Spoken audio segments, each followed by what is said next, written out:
Bismillahirrahmanirrahim. Assalamu alaikum. Welcome to the presentation on managing seizures in dental settings. We will discuss different types of seizures and how to handle them safely.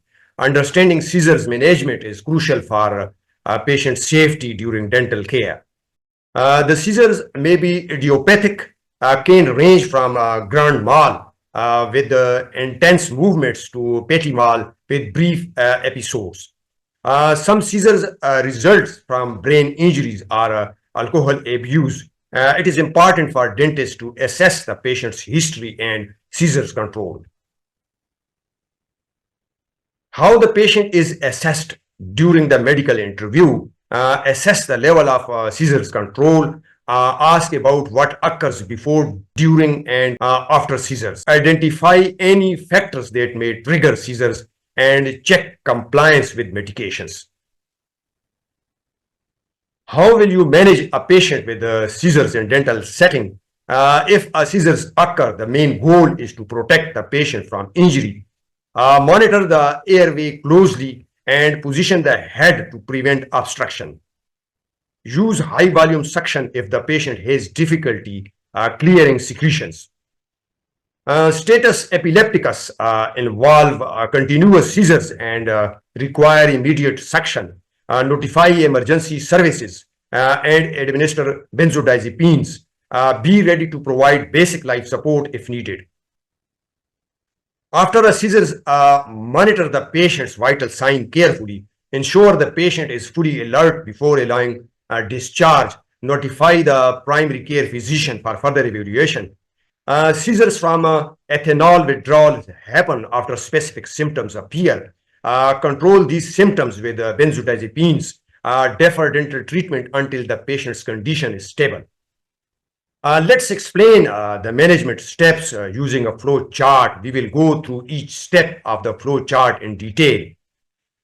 Seizures manifestations include isolated brief seizures and clonic movements, potentially leading to loss of consciousness, vomiting, airway obstruction, and loss of urinary and anal sphincter control. Acute management involves immediately stop all dental treatment, placing the patient in a supine position and protecting them from nearby objects to prevent injury. After a seizure, there may be two possibilities.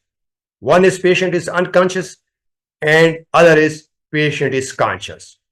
So if the patient is unconscious, follow the steps. Call medical assistance immediately.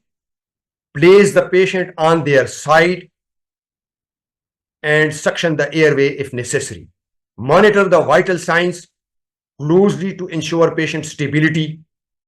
If needed, initiate basic life support to support breathing and circulation.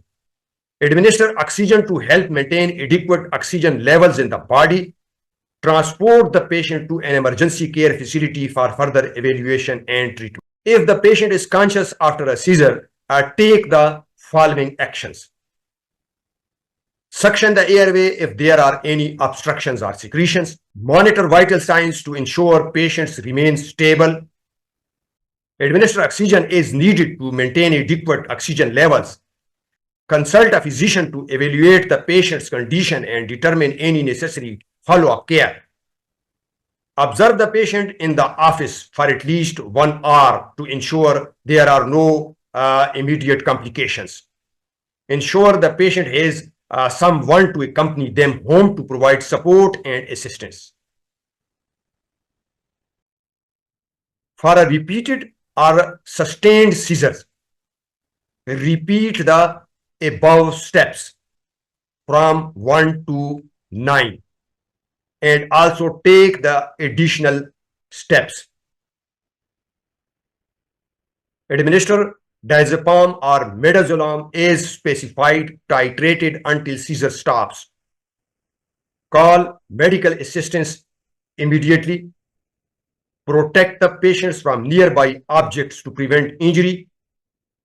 Status epilepticus is a serious condition and may require emergency intervention to prevent mortality.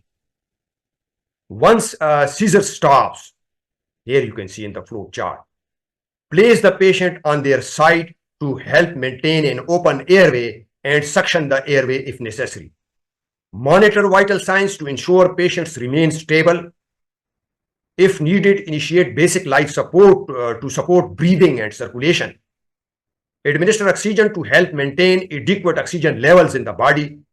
Transport the patient to an emergency care facility for further evaluation and treatment. Let's recap the important details we have covered so far. Seizures are types include grand mal with clonic movements and petit mal with brief abscesses. Known causes include injury-induced brain damage and ethanol abuse. Patients are often on anti-seizures medication. Assess seizures control by asking about triggers, medications compliance, and recent seizure frequency.